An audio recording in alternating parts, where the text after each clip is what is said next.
Assalamualaikum warahmatullahi wabarakatuh.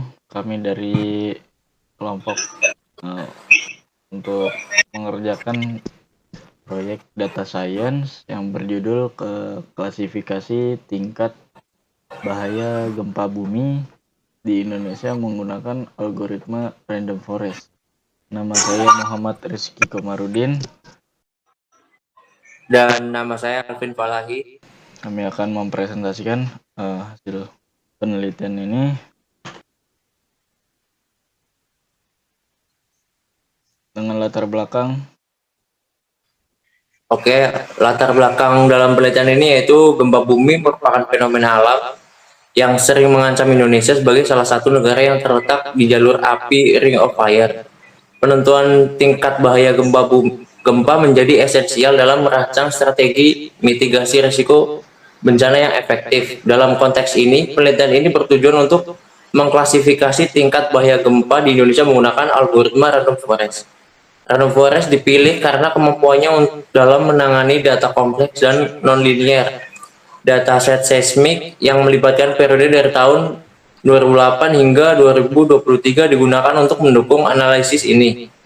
Hasil penelitian diharapkan dapat memberikan kontribusi penting dalam pemahaman risiko gempa bumi di Indonesia serta mengarah pada pengembangan strategi mitigasi yang lebih presisi. Penelitian ini mencerminkan upaya konkret untuk meningkatkan kesiapsiagaan dan ketahanan terhadap potensi risiko gempa bumi di masa depan. Oke, next page.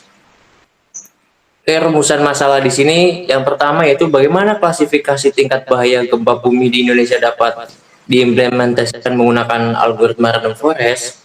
Yang kedua, sejauh manakah keefektifan algoritma random forest dalam memprediksi tingkat bahaya gempa bumi dibandingkan dengan metode klasifikasi lainnya.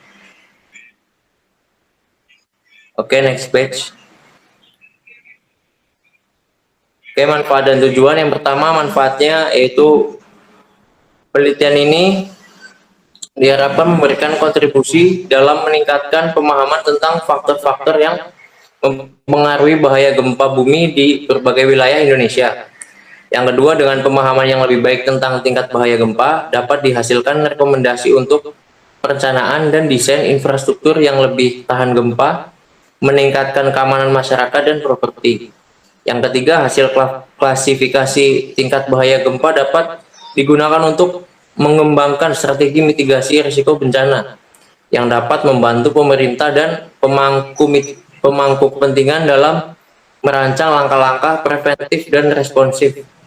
Untuk tujuannya, penelitian ini yaitu menetapkan tujuan utama untuk mengklasifikasi tingkat bahaya gempa bumi di Indonesia dengan fokus pada pemahaman dan kategorisasi risiko yang mungkin. Yang kedua, menilai keefektifan algoritma random forest dalam konteks klasifikasi tingkat bahaya gempa bumi di Indonesia. Oke, next page. Kemudian Nah, flowchartnya. kemudian di sini ada flowchart yaitu dimulai lalu yang kedua pengumpulan data, selanjutnya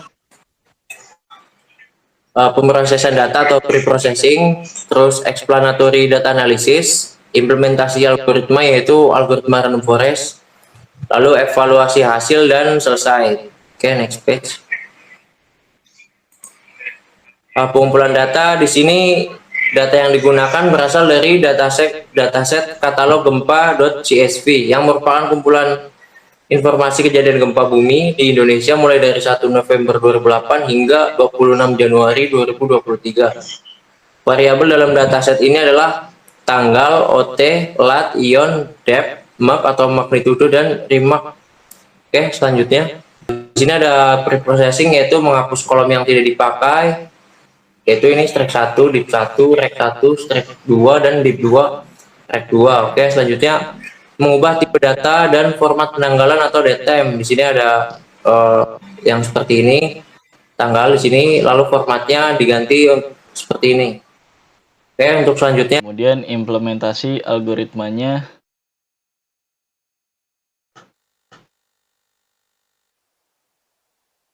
Ya, di sini adalah kode dari klasifikasi menggunakan algoritma random forest. Yang pertama yang pasti import library-nya dari Pandas, NumPy, Plotly, terus lalu Matplotlib ada juga. Kemudian impor data setnya dari sini.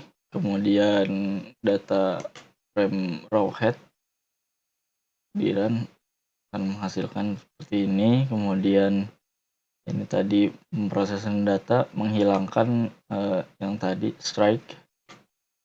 Kemudian ini adalah data yang terdapat tidak ada nolnya. Kemudian ini data frame raw info. Kemudian ini yang tadi mengubah format tanggal. Kemudian ini adalah hasilnya setelah diproses. Kemudian ini adalah membuat new label yang membagi kelas dari ringan, sedang, berat, dan sangat berat untuk pengklasifikasiannya. Kemudian di sini memisahkan target new label. Kemudian di sini adalah Xtrain, Xtest, YTrain, YTest, train test split, filter, target test size 0,2, random set 42. Kemudian label encoder, dengan label encoder itu adalah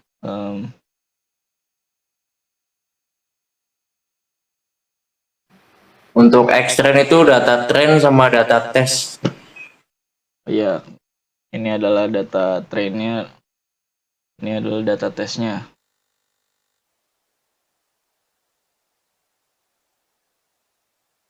Kemudian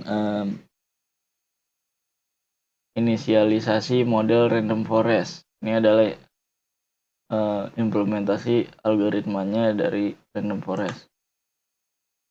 Kemudian ini untuk latih model random forest. Kemudian ini untuk memprediksi menggunakan data uji.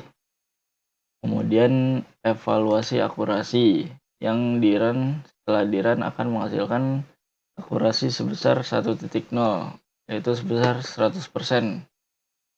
Kemudian laporan klasifikasi untuk precision recall F1 score itu menghasilkan 100%. Kemudian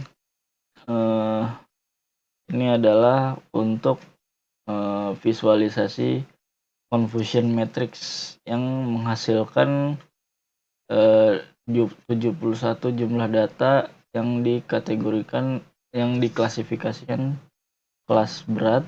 Kemudian ada 13.178 data yang diklasifikasikan sebagai kelas ringan. Kemudian ada 5.329 data yang dikategorikan atau diklasifikasikan sebagai kelas sedang. Kemudian ini adalah kode untuk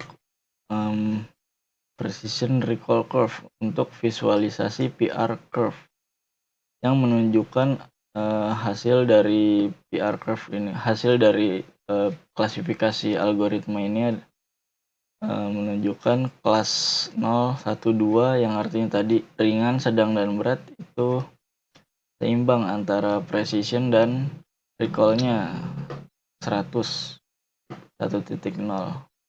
Kesimpulannya adalah berdasarkan hasil penelitian yang telah dilakukan, dapat disimpulkan bahwa model klasifikasi menggunakan algoritma random forest ini mampu memprediksi tingkat bahaya gempa bumi di Indonesia dengan tingkat akurasi mencapai 100%. Analisis kelaporan klasifikasi menunjukkan bahwa model memiliki kinerja sangat baik pada setiap kelas kategori, ditandai dengan presisi recall dan F1 score yang mendekati atau mencapai nilai maksimal 1.0 atau 100%.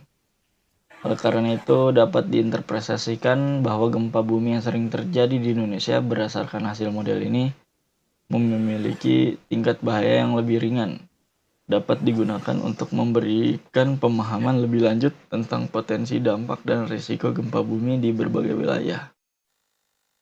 Baik, itu saja yang dapat kami sampaikan, kurang lebihnya mohon maaf. Wassalamualaikum warahmatullahi wabarakatuh. Warahmatullahi wabarakatuh. Waalaikumsalam.